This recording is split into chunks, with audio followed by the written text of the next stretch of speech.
What's up, you red brick souls? Um, kind of exciting morning here.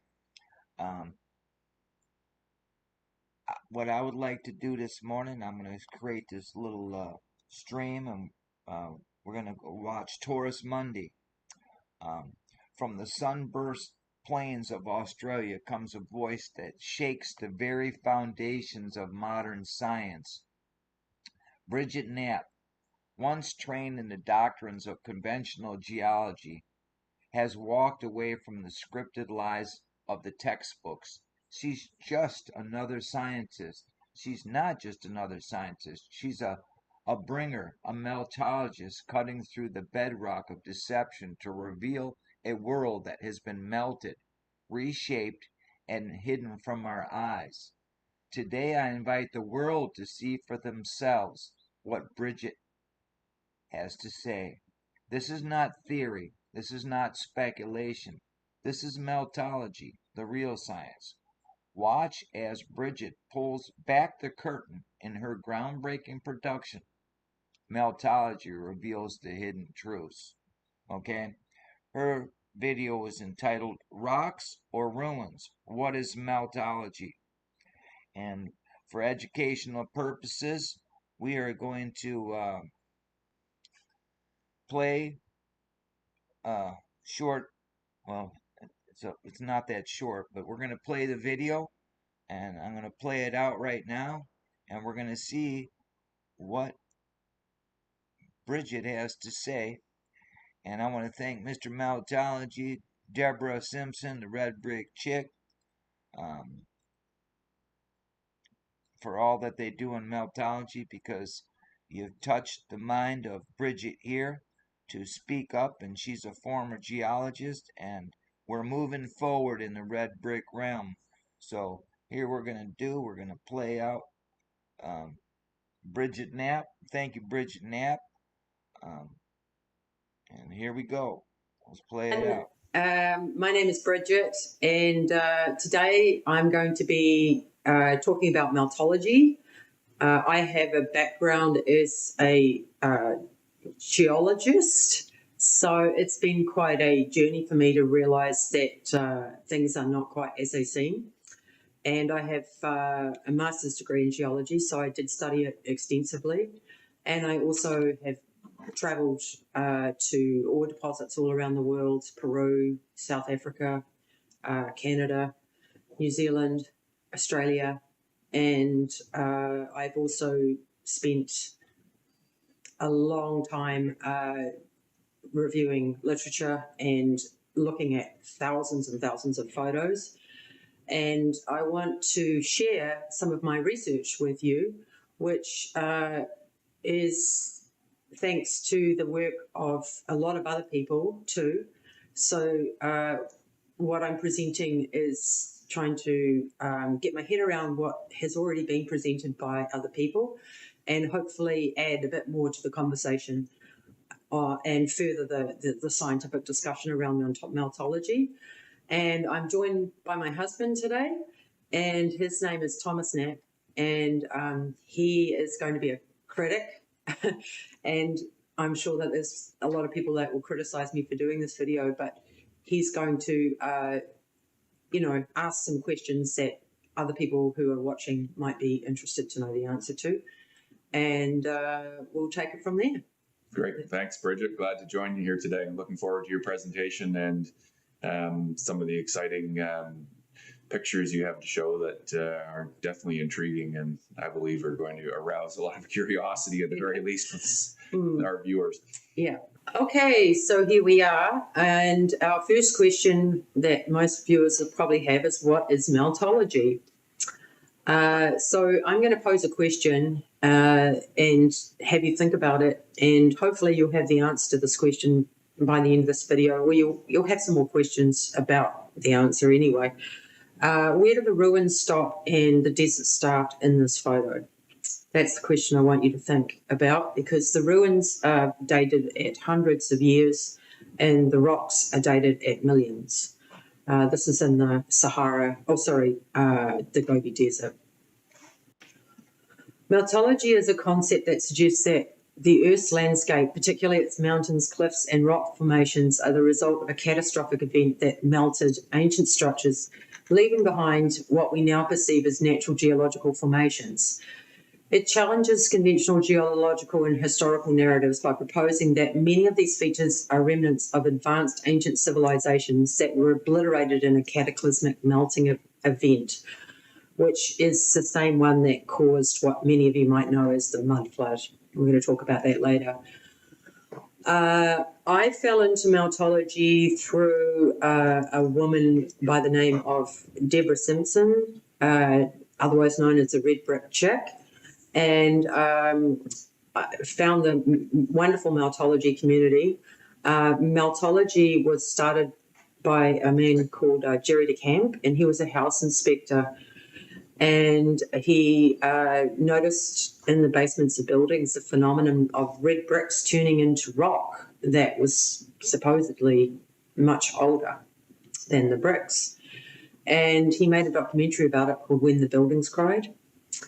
And since that time, pioneering meltologists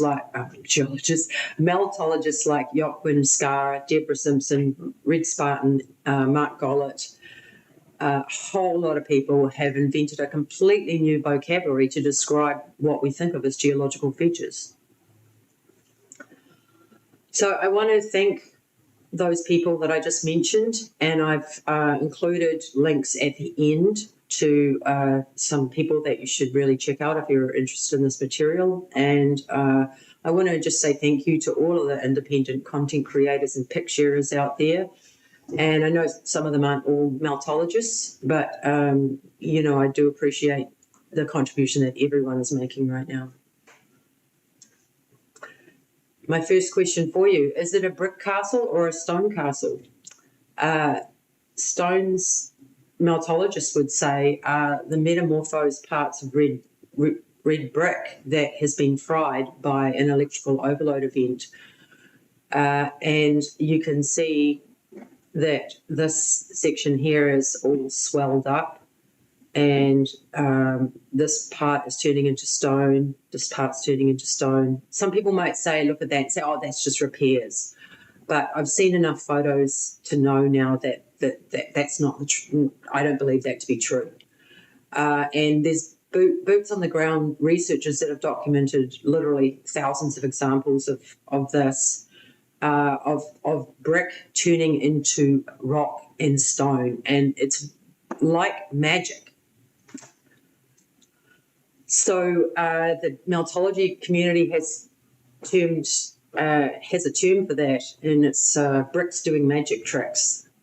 And it's very, very hard to understand because the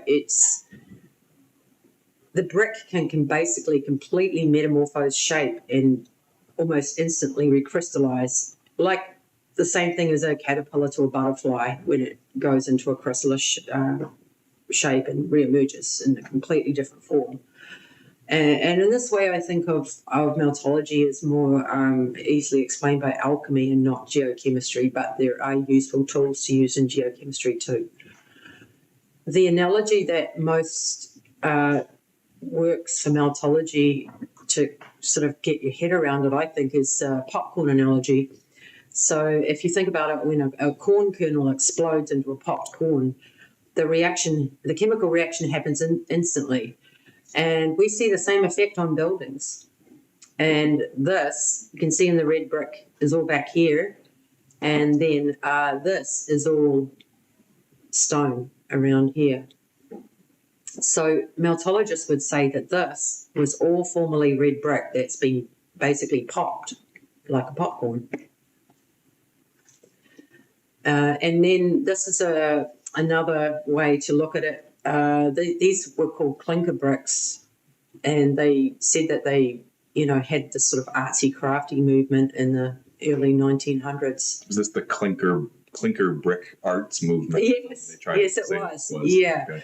Yeah, so they're trying to say that this was a deliberate effect, but I would say that these bricks have been significantly fried or heated, and that's what's causing the distortion. And you can see that the ones on this one are quite a lot darker, the popped bricks than the other ones. And they also have a very glassy or vitrified texture, which we see a lot. And this is another picture showing that these bricks are distorted, flowing, and clumping. And some are turning into what we call, or meltologists call, balloon rocks, which is where this is the strangest phenomenon in meltology, where you see lots of individual bricks coalescing into one larger mass. And now it looks like a piece of basalt, maybe, if you just saw it sitting in a field by itself. So what meltologists have concluded from this sort of evidence, and you can see up here too, like the whole thing's just mangled and it's a complete mess, and this part's being more intensely cooked out. You can see the remains of actual bricks in there too. Like it's That's not right. just, you know. Yeah, you can see it in It'd here. be an impossible type of artwork, you know, to incredibly awkward and inconvenient way to build a, Yeah. you know, like it's not realistic to. Yeah, exactly. Yeah, so meltologists have concluded that the bricks swell under intense heat and coalesce together, sometimes imploding and exploding, and also upsetting the less cooked out bricks around them. So, yeah, that's what meltologists would, interpret that as. This is just to show you these big balloon rocks. This castle here, the red bricks are fusing together to form these giant boulders, which are the same composition, I would say, as the millions of years old geological stratigraphy underneath, which most geologists would look at and say is sort of like a blocky sandstone. So I bet you if you took the chemical composition of that and the chemical composition of this, it would be the same thing. And there's no way that you would build this like this, and why would you insert large boulders at random? Yeah, I mean, that's, again, a totally impractical building method. I mean, you could argue the bottom part maybe, but as you get higher up, like huge random boulder halfway up a wall, I mean, how do you even get it in there? Exactly. Never mind, why would you do it? Yeah, and you can see this in this one here, it's got all red bricks, and then down the bottom it's turning into bigger stone, stone work. And so I would conclude that we see this just because I've looked at a lot of photos, but like this castle here is a more advanced, version of this. And the bricks are unrecognizable at this point. Like the red is completely gone. Yeah, the red, which is iron oxide, has been completely leached out of it. What's bizarre is how it maintains the uniformity, at a lot of the places. So, quite a lot of it's gone. It looks all ballooned up and back to what you'd call just nature. But as the swelling process starts, the uniformity seems to stay for quite a long time. Like even though with that one to the left, like you could argue the lower part's just been reconditioned and had new grout, put in, and but it actually was all just regular sized terracotta bricks. That's right. Yeah. And there's a big zone of intense heating through here. That's how meltologists would interpret it. And you can see all these balloon rocks of, completely different composition in the surrounding stones or bricks, melted bricks. And why on earth would they be like building like that? It doesn't make any sense. This is examples of bricks close up that have signs of swelling and bubbling, and the bricks are starting to melt together in this one and here too. And you can see in this one that if I was a geologist and I saw a texture like this in the field, I would say it's vesicular basalt or scoria, but you can see when you zoom out that it's actually burnt and cooked out bricks. And here's some more textures. There's bricks that are melting the surface. The process is starting there Yeah, on the top, like it, or it stopped partway into it. It's like, yeah, exactly. Yeah, yeah. These ones you've got color changes all the way through, where the heat's, affected the brick, and it's starting to change. This one's turning into what I would call a sandstone, if it was a bit more along the process. And same with this one too, red sandstone. the mortar is starting to like ooze out of it, but it's almost looks like it's transformed. Mm-hmm. You know, unless somebody came along and stuck all those little pieces in there as art. Yeah, yeah, which is unlikely. Yeah, I mean, yeah. And this one, you can see the bricks are starting to distort and swell and blacken, and you can see that it's clearly under some stress. yeah. And when we go underground, we see a lot of this sort of thing with heavy melting like melted textures. This is a brick wall, like an underground cave brick wall. I guess that's it to the right. Okay. Yeah. It's an actual structure. Yeah, these two pictures aren't in the same place, but you can see the bricks there. Right. So this is what it looked like originally, and now it looks completely cooked out, and you can see the bricks all over there.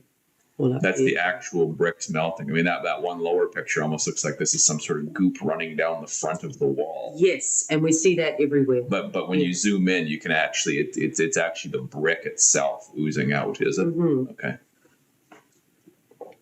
And this is just another couple of examples where we see these mangled brick tunnels, and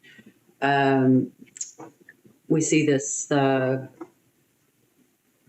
texture here, which looks a bit like coral or honeycomb, and we see like blackening, strange. This part's not just stop. Well, I mean, what I'm seeing here is the partial metamorphic effect happening. Like the bottom's made, the uniformity is quite, it's starting to turn into something completely different. Yeah, that's what that demonstrates. You can see it. You can see a line of delineation where it starts and stops, but that's the frustrating part about this. Sometimes you see that, but that is how the path of electricity quite often works. That's right. You'll get into later on what may be one of the causes of the meltology. Exactly. Yeah. And also bleaching is very common. So you see this would have all been red bricks originally, and like now it's bleached arches underground, and you can clearly see that it was structure. But if you're a geologist, you just came along, you saw this little part, you didn't see this, you would say that was, a limestone or some other sedimentary style rock. So when you scratch the surface of this sort of structure, you will generally always find bricks underneath. You clearly see them in those arches on the top of this one, so it's almost a no-brainer there. And these ones, you can actually see red bricks all over the place on beaches. And what's really exciting about it is that you can see them always with what look like grey river cobbles in boulders. And from a geologist's perspective, they would say that these rocks had been subjected to weather erosion. And I dispute that. I don't think that they were formed that way. I think that they were popcorn bricks. Well, that's a bizarre picture. Just this random brick wall, or maybe it's the roof or the top of something else. I mean, this is once you get into the mud flooding analogy, you can understand these partial structures just jutting out of the middle of a beach or something.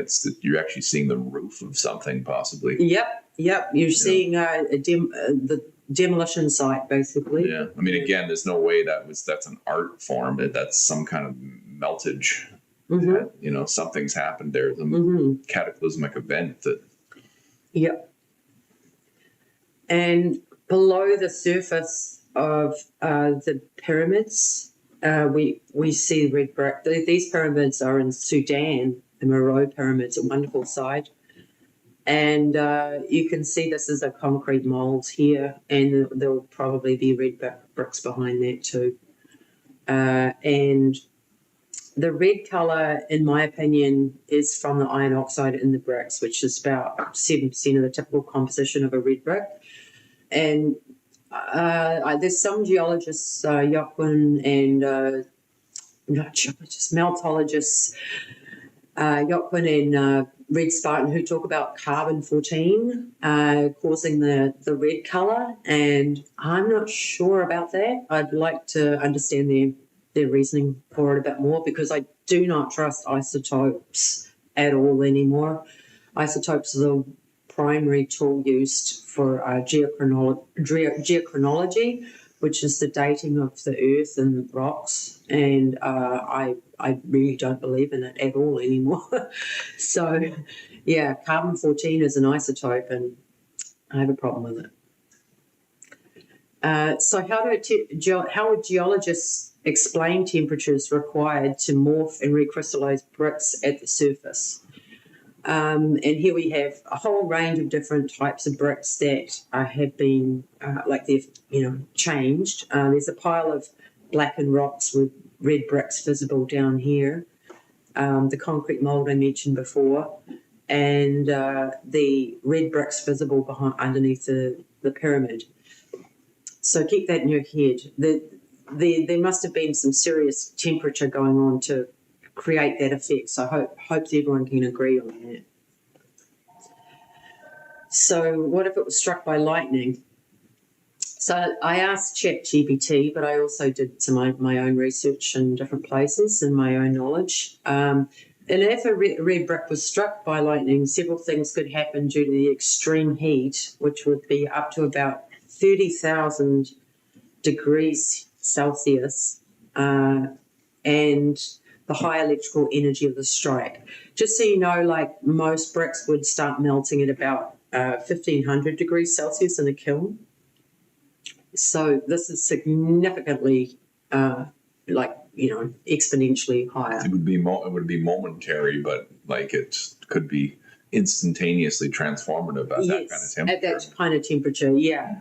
So some of the things I've already showed you, we see this surface melting and vitrification, and that's the science behind that is the silica is dissolving out of the brick and turning into a glassy vitrified layer, and then we've seen this popcorn effect, and they would explain that by saying that the bricks are porous, so that the rapid heating inside would cause the water to instantly vaporize, leading it to cracking, shattering, or even explosion or implosion.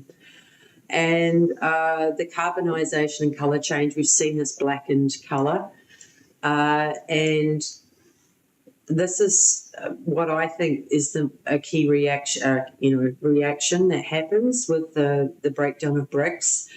A very common material in a red brick is the aluminum and iron-rich silicates, which are the clay minerals, and they can undergo carbonation in the presence of CO2 and water. And what that would do is break down into iron oxide carbonate, which can be calcium carbonate, which is mainly limestone, or magnesium carbonate, which is dolomite, and silica. When I say limestone, I'm talking geology talk here. I hope meltologists don't get offended by that, but it really helps to bridge the gap for people who understand the geology world. And the last thing that might happen is that you might get fulgurites, which are glass tubes which are formed by lightning striking silica sand. So if the brick contains enough silica, small patches of glassy fulgurite formation might appear. Is that possible that what you see, that oozing glassy effect coming out is? Well, we see so many different effects, and I think it depends on the temperature, the presence of water, like what the other the composition of the bricks. Right. Yeah. So we see this is an example of a fulgurite, And we see these lightning-like fractal patterns also in the morphology of rivers, trees, mountain ranges, inside volcanoes, and even human beings. So this is what the Grand Canyon of Ukraine, actually. And you can see that it shows a branching fractal pattern, which looks like lightning, earth lightning in the ground. And that is called the Lichtenberg effect. And it's very relevant to what we're talking about because we're trying to understand a mechanism for how we can get temperatures that high at the surface. And this might explain it. So these Lichtenberg effects are created when high voltage energy discharges occur on or through an insulating material. And when a high voltage source like a Tesla coil or a charged capacitor discharges onto an insulator, it ionizes the surrounding material, leaving behind these fractal-like burn patterns. And it is often seen in dielectric breakdown, which would be analogous to an electrical overload event if you're going to relate it to meltology. This is the Grand Canyon. And so this is what we believe is what causes these melting, these massive cataclysmic meltdowns, is the energy coming up from inside the earth, releasing, and then it did anything in its path, it gets metamorphized into something else. These extreme temperatures. It's completely fried. And it leaves this Lichtenberg effect pattern at the end of its. Yeah, it's like a scar, an electrical scar. Right. Okay. And this is a Lichtenberg effect on wood art, and you can see that the trees have a similar bifurcating fractal pattern. And the one on the right, what was that? That's wood art. That's wood art. Yeah. Okay. Oh, this is where they release a plasma. Yes. Electrical field through a veneer of wood, and that's that you're seeing how the electricity flows through the wood as it burns its way. That's right. Okay, so that just so it's a natural pattern of nature. Yeah. And what's really cool, this is back to the Grand Canyon again, and this is the Colorado. The Grand Canyon of Colorado. Okay. Yeah. Oh, sorry. Yeah. This one up here was the Grand Canyon I was talking about in Colorado. Right. Yeah. So that's Colorado River. Oh, okay. And geologists would say this was all cut down through erosion, water erosion, as well as the Colorado Plateau uplifting at the same time over millions of years. But maybe it didn't take that long. Because this pattern shows up all over the world. Like I was watching part of that Tartarian meltdown video, and like he was showing Iceland, like all these continents that have this. Yeah, I'm going to show you another effect going out everywhere. So it's he's got some lovely examples on there. And this is the Grand Canyon again, and you can see these little you can see these little branching patterns that look like electricity, really. And then this one is from the Smithsonian calls it an orbital view, and they quote the magazine themselves. They said, under some lightning conditions, the Grand Canyon does not look like a canyon at all. Instead, you see all the arteries on a giant heart, as if someone were performing open heart surgery on Mother Earth. And I just couldn't believe that when I saw it. I was like, wow, that's amazing. And you can see the Colorado River snaking through here. And, well, actually, that's the canyon too. And then this is the Colorado Plateau.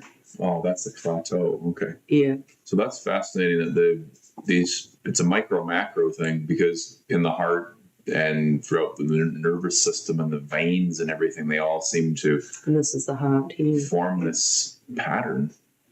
Yeah. And we're going to look at one more just to show you that it applies to us as well. If you as get human struck by beings. lightning. If you get struck by lightning, your body can generate and leave a fractal pattern right on your skin that looks exactly like a Lichtenberg effect. Wow. Yeah, and the same with the human nervous system. So, and same with brain electricity as well. It looks like Lichtenberg effect. Wow. And that brings me to sort of the more metaphysical side of meltology, which is that, it's as above, so below. The microcosm mimics the macrocosm. And Nikola Tesla is a good man to quote on electricity, although we're not even sure if he was a real deal now. But he says, my brain is only a receiver in the universe. There is a core from which we obtain knowledge, strength, and inspiration. I have not penetrated into the secrets of this core, but I know that it exists. And I'd also add that your brain is both a receiver and a transmitter as well. We're basically electric beings. And here is just a couple of examples with volcanic lightning. It's very, very common to see lightning with volcanoes and also earthquakes.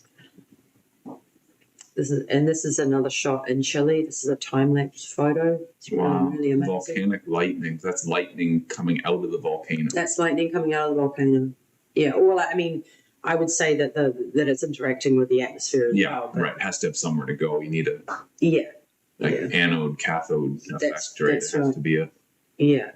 That would be my interpretation, that it originated in the earth. Because it my understanding is lightning comes from inside the earth. It doesn't, like, we think it's coming out of the sky down into the earth, but it's actually the other way around. That's what I believe too. When the Earth's capacity to hold electricity reaches capacity, it has to release.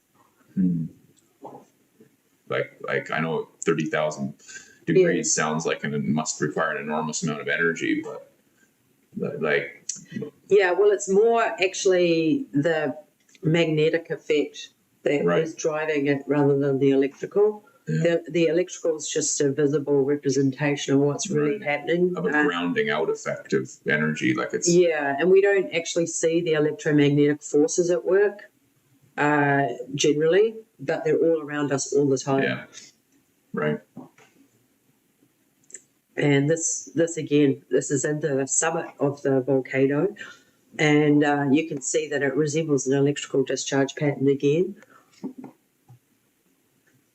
And I have to wonder, is this how volcanoes form? And that's just what we were talking about. It's actually a magnetic field that creates the electric field, not the other way around. Oh, okay. The magnetic field starts the electric field. Yeah. Well, that's the way it works too in electromagnetic technology. The magnetism, like magnetic part of an electric motor is the flux lines of one magnet are going against the other one, and that's what creates the electrical field. Right. Yeah. So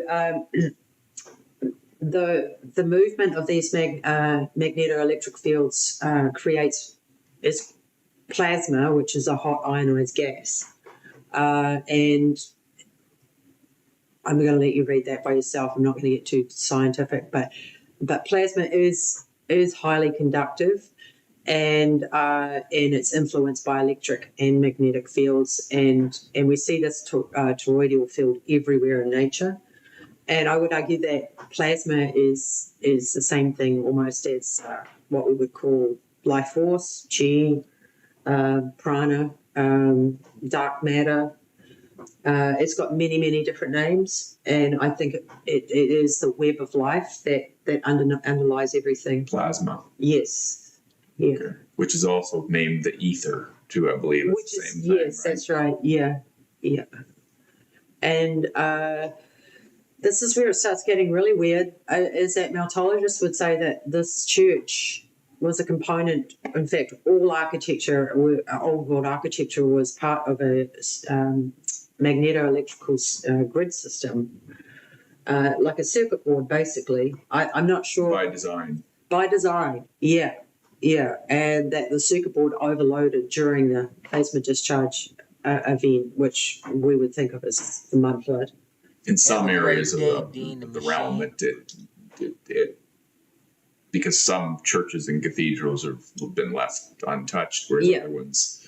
But it does make you wonder why, like, so many of these structures are full of columns. Like, there's an unnecessary amount of columns. There's an unnecessary amount of which columns is in the leads Roman to temples and actually. The Tartarian meltdown documentary has some lovely examples of that. Yeah. So it leads you to believe that there something within the design was this plan of circuitry, electrical circuitry. Like this looks like a coil going around here. Yeah. A bit like a coil, and it reminded me of that. And I just put that up to show you just some basic physics, which is that if you have a moving electrical current, then it will generate a magnetic field at 90 degrees to the electrical current. Yes. Well, I was mentioning that before, that you said first you have magnetism, then you have electricity, which is typical in the process of generating electricity. But electromagnetic field wrapped around an iron bar, for instance, can create a magnetic. Right. You can, Right. Yeah. So I'm still learning about it. Ways, yeah. I'm a novice, but I'm enjoying it. Yeah. And this is cathedrals are really interesting, but you see this all through temples and beautiful Persian architecture and star forts. But you see this cymatic pattern that we call it, which is the study of how sound waves create visible patterns in a physical medium. So this is a cymatic pattern, and these are church windows. And you can see that they're very similar. And, I believe, rather than thinking of the world as a circuit board, that we should really, the foundation of life is looking at this electromagnetism. And this, I believe, is a pattern generated by electromagnetism. All of these are in vibration, sound, and energy. And that's how things vibrate into life. And we see it also in star forts. We see it in a microscopic scale and a macroscopic scale. This is a star fort with stunning geometry, and this is a snow crystal. You can see how ordered it is, and one is supposedly man-made, and one is nature. So, same here. This is man-made. This is nature.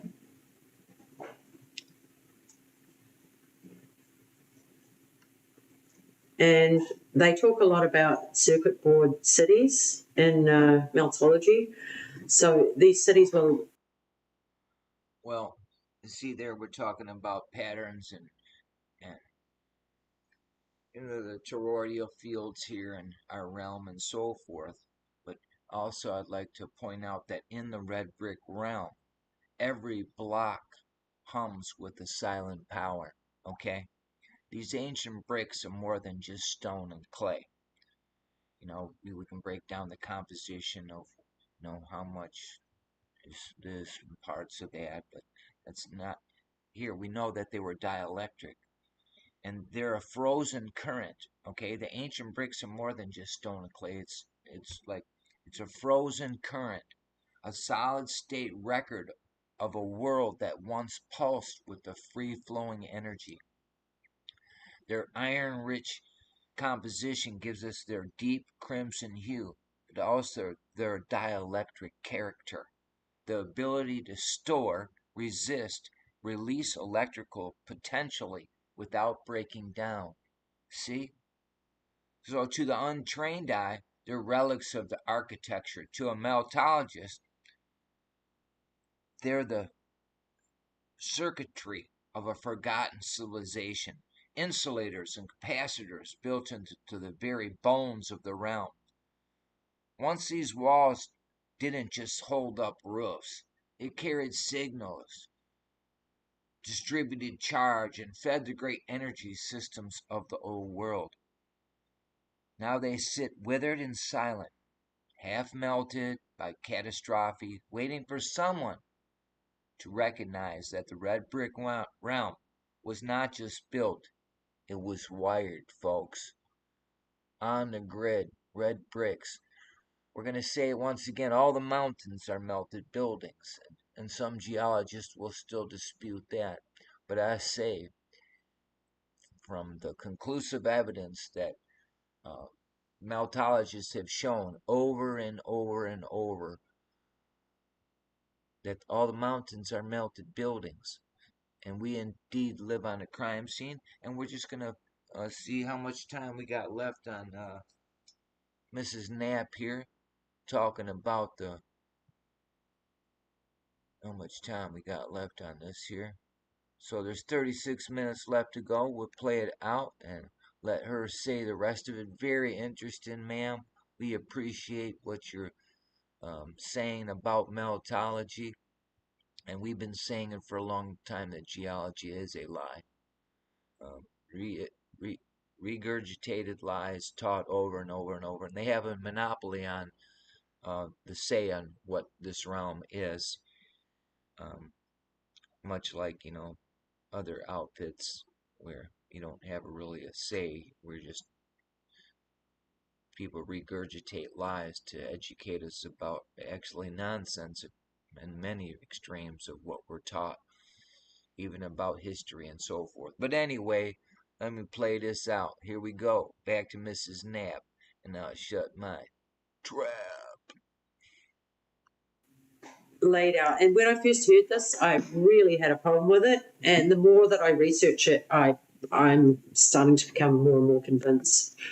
But the cities were laid out with very precise geometrical symmetry, and every single building in the city had was a component of a circuit board. There were the resonators, capacitors, generators. It's an out there theory, but those pine cone shaped structures are, throughout the ancient world of what's believed to be etheric electrical energy generation, they had those everywhere, and they're usually referred to as the resonators. Yeah. Which which is definitely a part of energy generation and storage and transference. So. Mm-hmm. And that's an Angkor Wat with a LiDAR scan, and you can see it.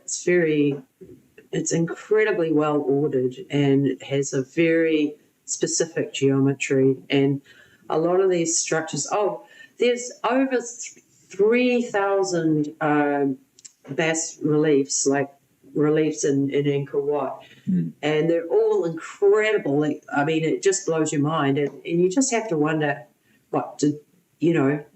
sort of thousands of Cambodian ancients in the Cambodian days carve all of those, or was that? How did they get there? Like, it just why and why do they make it look like that? Why do we see a similar type of architecture all over the world? And like that uses the same kind of components laid out in the same way. And I'm going to show you Teotihuacan now, because that's a spot dear to our hearts. And that's us outside the Pyramid of the Sun. We went there last year, and Thomas is about to go back, actually. So he's been there quite a few times. I've only been there once, but it had a really technological feel to me. Like, the whole site is laid out very, very specifically, and there was water running all the way down here, we believe, all through here. Water and canals and were an incredibly important part of this infrastructure. If it was if not the basis of it, it's believed to have been a hydrological site, right? With theoretically the energies coming up from under the pyramids, which were originally naturally occurring from energetic ley lines, are being captured and stored in the waters and then distributed out towards. That's the Pyramid of the Sun here, and then this is it here, just for reference here. And then this is another picture just to show you, because it's such an amazing site. I think highly Yeah. recommend. I mean, when you walk into the middle of that, like you said, you feel more like you're in a middle of a technology, not an art form, although art is built into it, but absolutely they it have is. Yeah. incredible purpose, Yeah. Yeah. which we're yet to fully understand. And then this is a picture of the Pyramid of the Sun again. And now we're getting into the realm of stuff that's really interesting, in my opinion. This is salt crystals under a scanning electron microscope. And you can clearly see that they look almost identical from the top. Mm-hmm. So this is supposedly a man-made structure, and this is a natural salt crystal, and yet they look almost identical. Yeah. Well, I mean, we know that, I'm pretty sure we're certain that these pyramids at Teotihuacan are man-made. I mean, they've got recordings of adding more and more layers onto it, but there's no reason to believe that they weren't mimicking salt crystal formation, you know, that's a in possibility nature, right? too. Like Yeah, there's that's obviously a possibility too. I don't believe that, but yeah, it's an understood, you know, electromagnetic energy storage and you know, gathering geometry. absolutely. So it's been copied in nature to in our structures, Absolutely, as we do with many other natural. And here's one at Giza, the pyramids in a row, and you can see all the buried structure in a grid pattern. And this is salt crystals under scanning electron microscope. So I just think it's really an interesting thing to. Well, it makes you wonder when you look at that. I don't know if you have that picture in China with all of what looks like hundreds of pyramids all in the background. They're mounds, but I mean, I was going to put that in part 2. Oh, okay. Well, it does. That makes you wonder: are they you know, naturally occurring? If there was enough of a high-powered electrical discharge and you know, there was some kind of alchemic transformation of the you know, the salts of the surface, that it could maybe instantaneously form pyramidal shapes at a macro scale. Yeah. Like, right? We don't know. I mean, just because we're these little tiny humans walking around doesn't mean like a massive structure. Yeah, I mean, the underlying thing, and I used to see this all the time in geology, is that the macroscopic mimics the microscopic. So if I looked at a rock outcrop of schist, for example, which was my specialty, and then I looked at the same took a sample of the rock from the same outcrop and looked at it under a microscope, it would look identical. And it used to like blow my mind that it was so similar. Because I think it's like a program that works at all scales and all dimensions, I guess. And this is a slice through a semiconductor. So this is a computer chip. Wow, that's an actual slice of a silicon computer chip. Yep, and this is a 3D imaging of a canyon. So you can see that there's massive similarities. So that's not a real. The one on the right is not a real picture. It is. Oh, okay. Well, they've imaged it. It's an enhanced of a real picture. Yeah. Sorry, I should have put the source on that one. Wow, it's amazing. So it forms the same type of shapes. Right. Wow. So it's true that, you know, electrical circuitry, circuit board type effect is natural in nature, and then we copy it in our own circuit board technology. Yes. Yeah, but like when you slice through a semiconductor, I mean, this is what it looks like. It looks like nature. It's a program. So now you've understood a little bit about where meltologists are coming from with the, frying. I thought it'd be interesting to go back and look at some other architecture turning into rock. And these castles, are pretty improbably built. And now we know about, electrical components. That's what, I would suggest you're looking at is that the rock itself has been completely fried and you're just looking at a pocket of survival. Yeah, I mean, these two Here. photos, the skeptics will argue that no, they came along and just carved that into the side of the mountain and built it on it. But some of the photos you have following this, you can clearly see that. Like, Yeah. hold on, that which came first. Oops. And this is Van Castle in Turkey, and it has, you can see here these beehive structures on top, and they become part of, what we probably call mudstone, maybe siltstone, maybe louse, which is a wind-blown sediment, according to geologists, underneath. So if you look, this is an up close look at one of these beehives. If you look close at these beehive structures, they're actually made of bricks. Right. Yeah. And I would say that this is all just a pocket of survival up here that you're seeing. Right. That's a remainder of the site. Now the skeptics again will look at that and say, well, that's thousands of years of erosion. But because I mean, this is where meltology and erosion clash. Yeah. And photos like this are very hard to really say for sure which is which, but you have other ones where it's, you can categorically see melting happening, right? Yeah, but you still have a dilemma because these these ruins up here are hundreds of years old, maybe thousands, but this is, a geologist would say, was millions of years old. So. Right, yeah. But still, they'll say that they just built that on top. That's it. I know they. Conversation will end there. You've got to have some of these other photos you're going to show here a lot more telling of. That's just another one. If you came along here as a geologist and you looked at this face, you would think it was just a layered sequence of, sandstone and mudstone. But if you looked up, there's a big ruins on the top. Yeah. Again, the skeptics will say, well, they built the ruins on top of a nice high mountain to get a good look out for security, but that structure is all sideways and crooked, and like it looks, that you wouldn't, it's not a beautiful, symmetrical, leveled structure on there. It looks like it's gone through some horrific event, and that's what's left of it. Exactly. That's what I see. Yeah. And this is in Iran. I love this photo. This is in the desert, the Kalu Shah Desert, and this fort is turning, it's clearly like bricks up here, and then it's turning into, if you just saw this on its own as a geologist, you might call this blocky sandstone.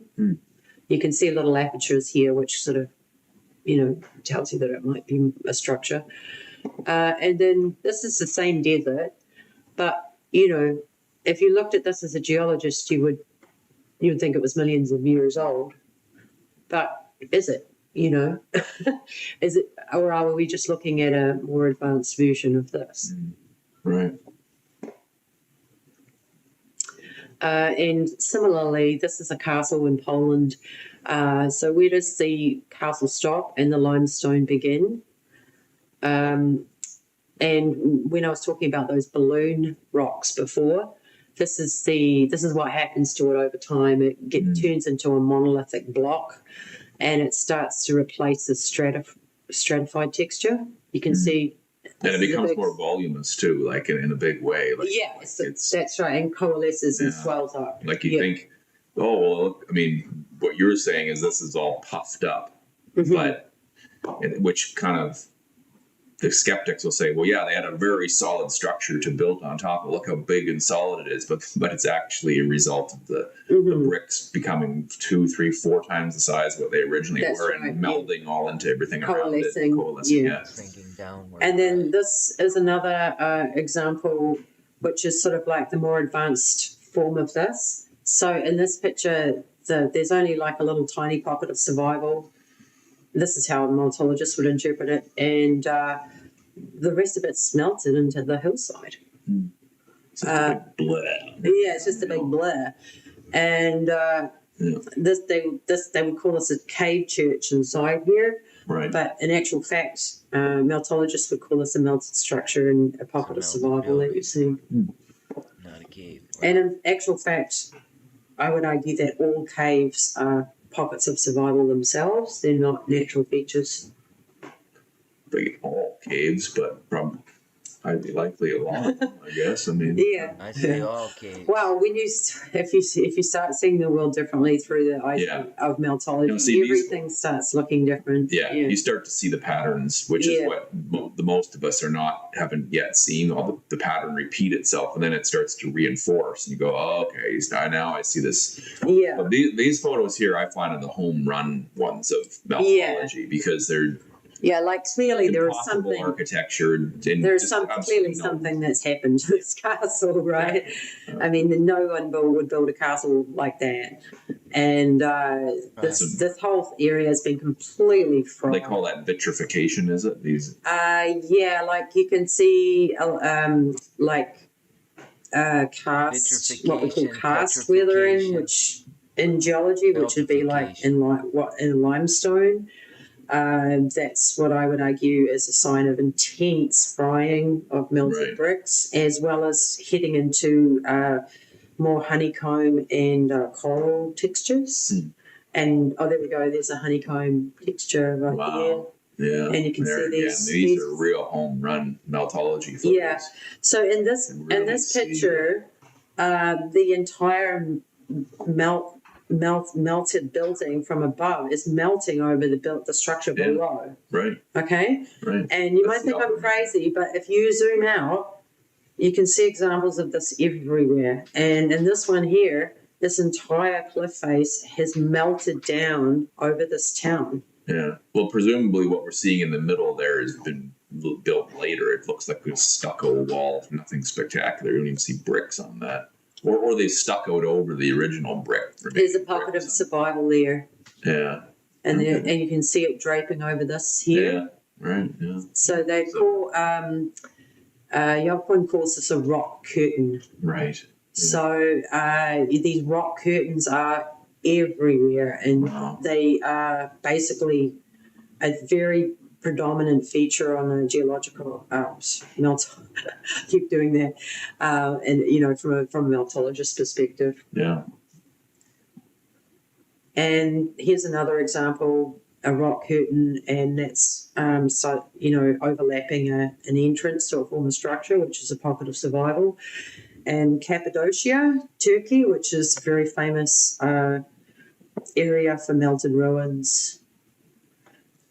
One of the most famous places you might have heard of in the Cappadocia area is the city of Derinkuyu, which extends for 280 feet deep, and they say has been continuously occupied since about the 7th century BC. Was built by the Phrygians, and probably butchered their name, but it's been basically occupied ever since. That's according to the official narrative. I would argue that this is a buried melted city. And you can see in the landscape around that area this huge mountains of what we would call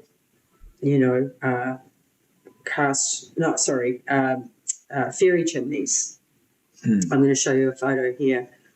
Oh, there's Derinkuyu underground, lots of structures that look like they're originally arches and hallways.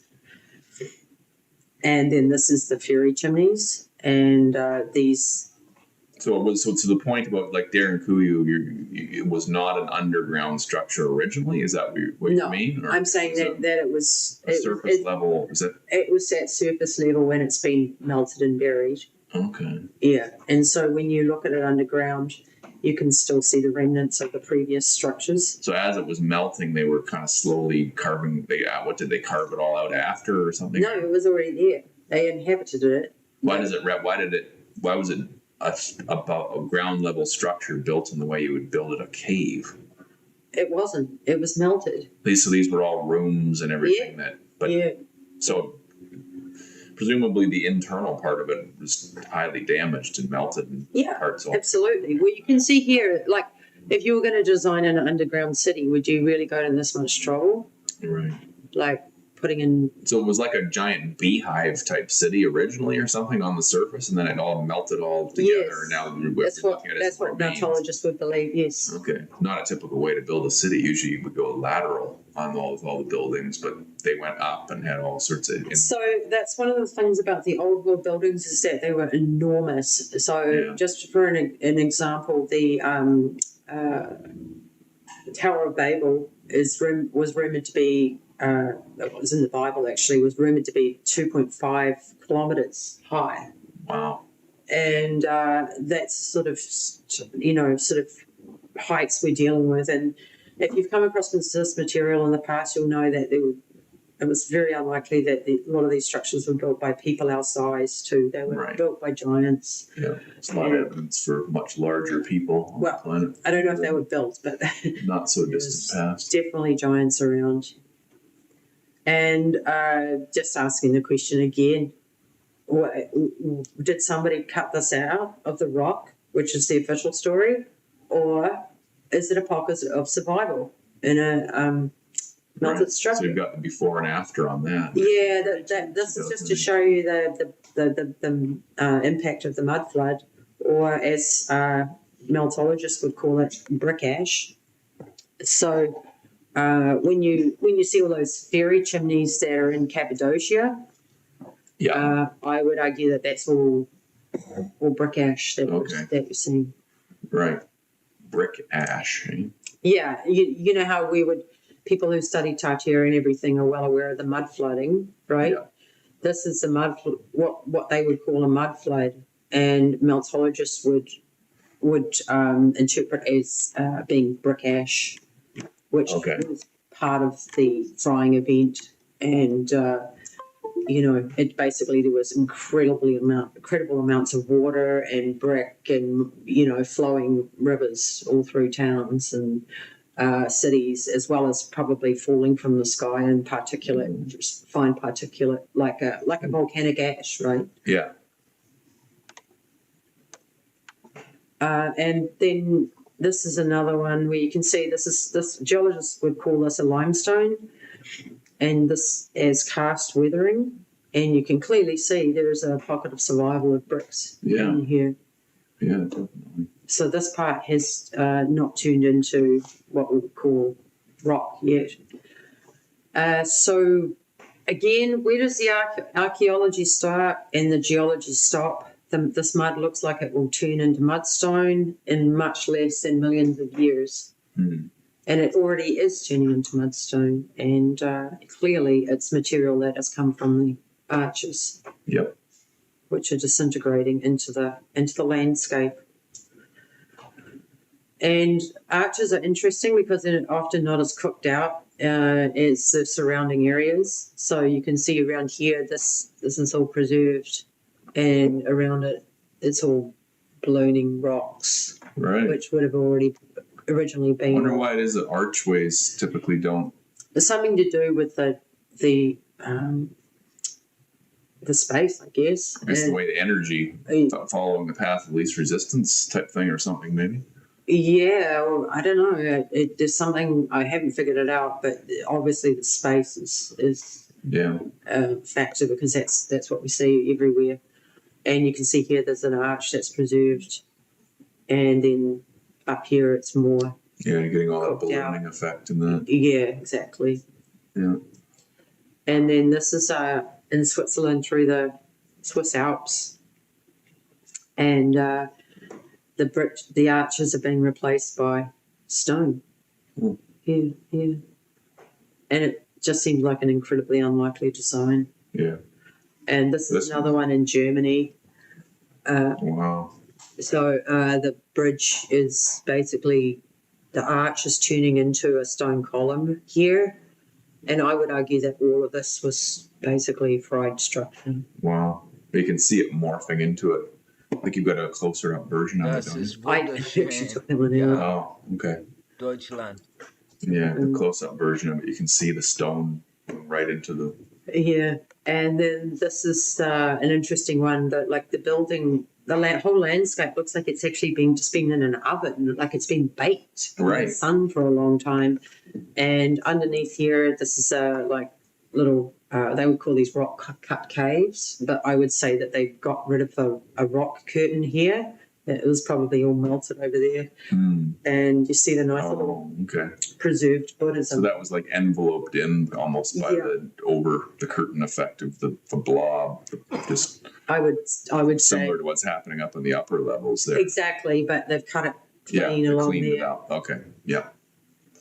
This is really fun stuff. This is where you start getting into, recognizing architectural features in the what we would really consider geology. So this is the Sedona area, wonderful part of the world, and the Utah Arches National Park. We've been to both these spots. They say there's like hundreds of these arches everywhere, which are claimed to be natural structures, but when you look closer, they look like remains of. And the arches are interesting because you know how I was saying before that they seem to be less intensely fried. They seem to be preserved in the landscape more than other things. And then we go really deep to the Wixler salt mine and Poland, and this mine is over 1,000 feet deep and has 300 kilometers. I nearly dropped my coffee when I read that, of tunnels, and it's one of the oldest salt mines in the world. And I really couldn't believe these photos when I first saw them. Like, this does not look like a mine to me. This looks like galleries and arches and a structure. It's ridiculous that they say that was a mine from the beginning. I mean, we've both been in 240,000 miles of red brick wall in you're New lucky to get Hampshire. You don't design beautiful columns like that. No, you don't know it's arched. It doesn't make any sense. So, and my interpretation is that they were actually mining the buildings. It was material there that. They were mining the columns, I believe, as well as it says they were scraping stuff off the wall. So it might have been other things other than salt that they were looking for, but that's my interpretation. Yeah. And there's over 40 chapels in this mine. Wow. That's it. And the most famous of which is the Chapel of St. Kinga.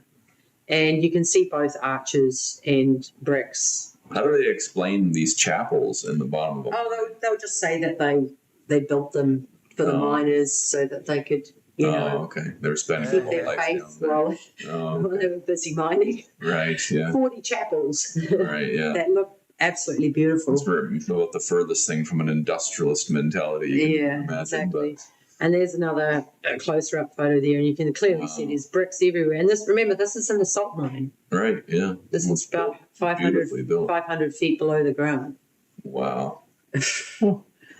And now we go to the back to Four Corners. So you're probably all familiar with this sort of beautiful landscapes that they have in the Arizona and Utah area. And they would say that these are remnants of sedimentary features which were more resistant rock type than the surrounding area. But you also get the story about the volcanic necks too. But it seems like a perfectly logical way for a building to melt also. It does. And you can see these skirts splaying out at the bottom too, which I think is a dead giveaway for melts. This is right. Remains just kind of. It's just. Yeah. And then you can see here, this could be interpreted. There's a pyramid, and this is the Black Pyramid, and it's forming a splay skirt just like this one does. Yeah. But you can still see that it was a pyramid.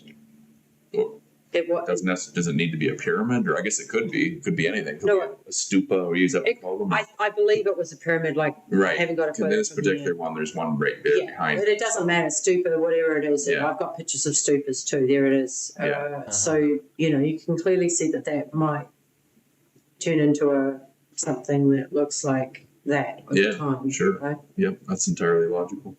And the forts of the Sindh province in Pakistan, again, you can see this is all red brick underneath.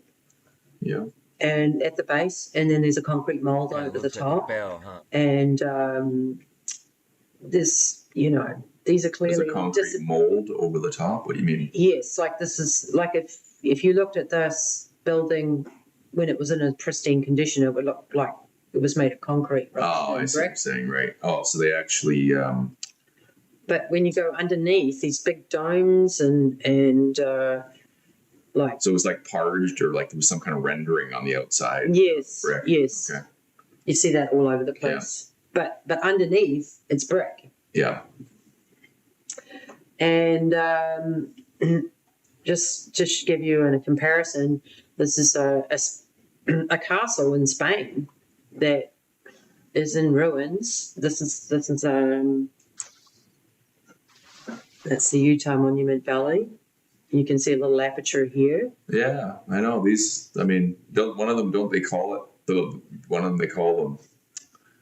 Courthouse Tower. Yeah, yeah. It actually looks like a court. And then this is that same castle that I just showed you, and you can clearly see that these are ruins.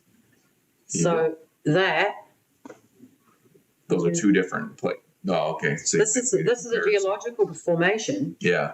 And this is a ruins. So all you need is for that to not look like brick anymore, and it would all of a sudden be classified as a geological. Yeah, like if you look through here and you didn't see this top structure as a geologist, you would say that was sandstone. Exactly.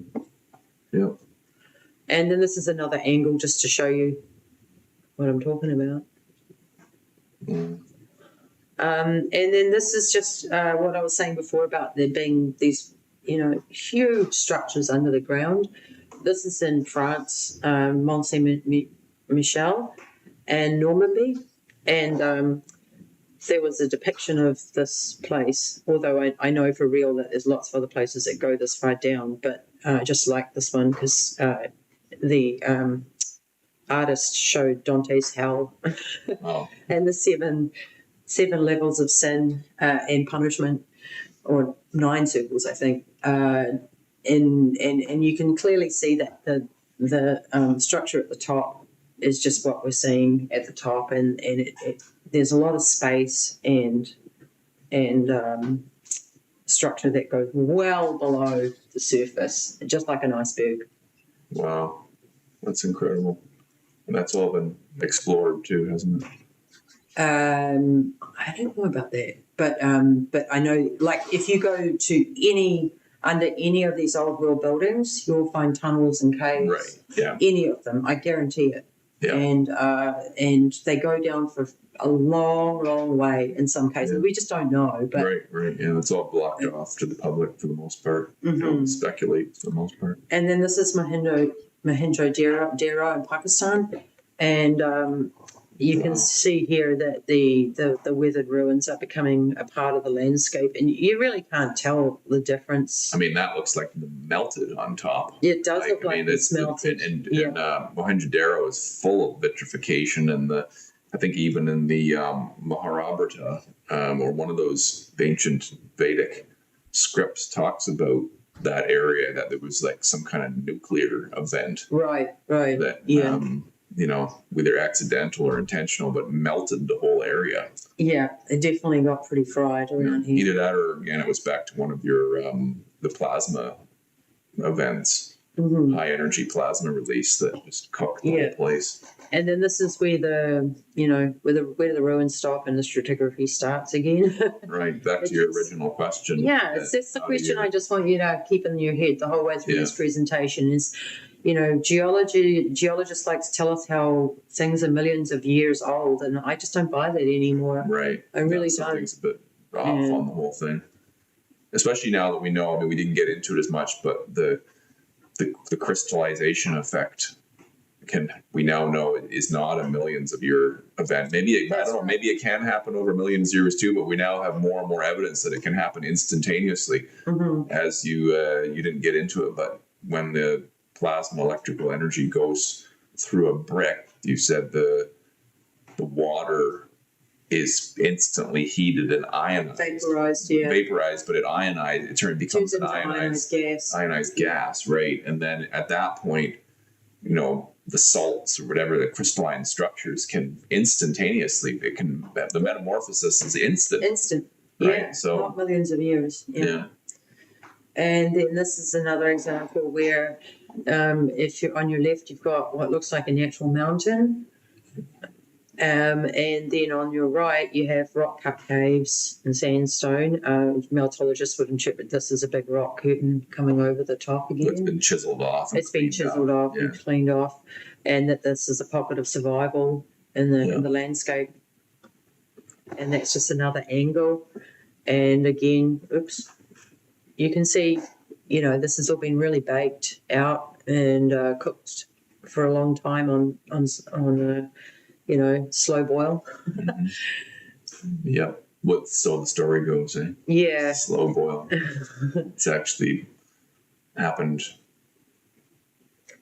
a lot faster than what we're. And then just back to our original picture that I want you to think about is, or how can geologists explain to me why these rocks here are 6 to 2 million years old if you go by geology standards, and this is clearly not a rock.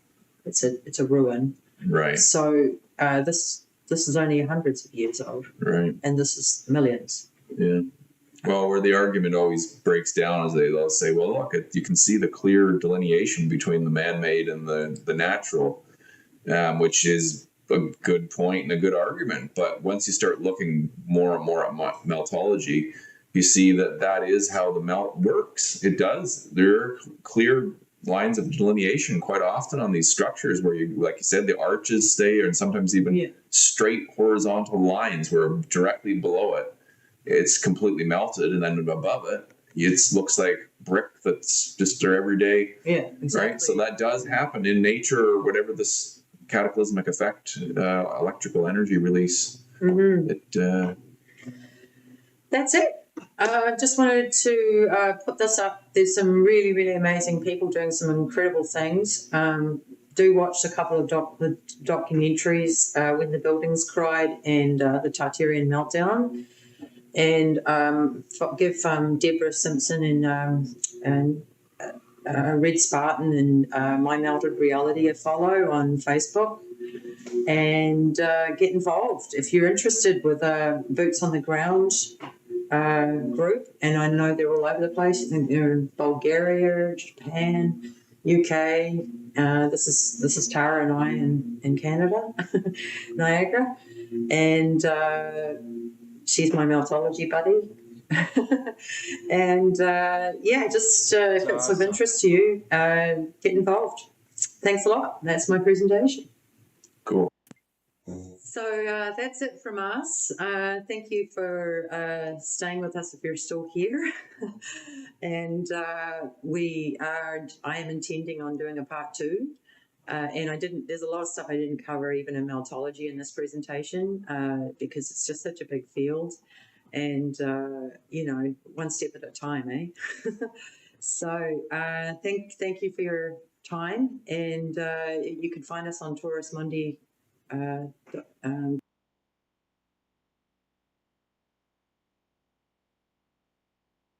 .com. All right, that was Taurus Monday. So thank you for sharing that with us. Here we are in the Black Mirror, and it's been a pretty good day.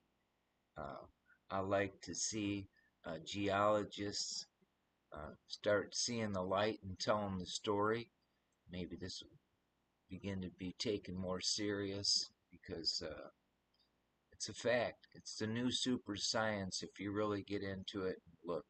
red bricks to y'all. Love your neighbor like you love yourself. I got a bunch of things to do. Thank you, Tara, for you being a meltologist. Uh,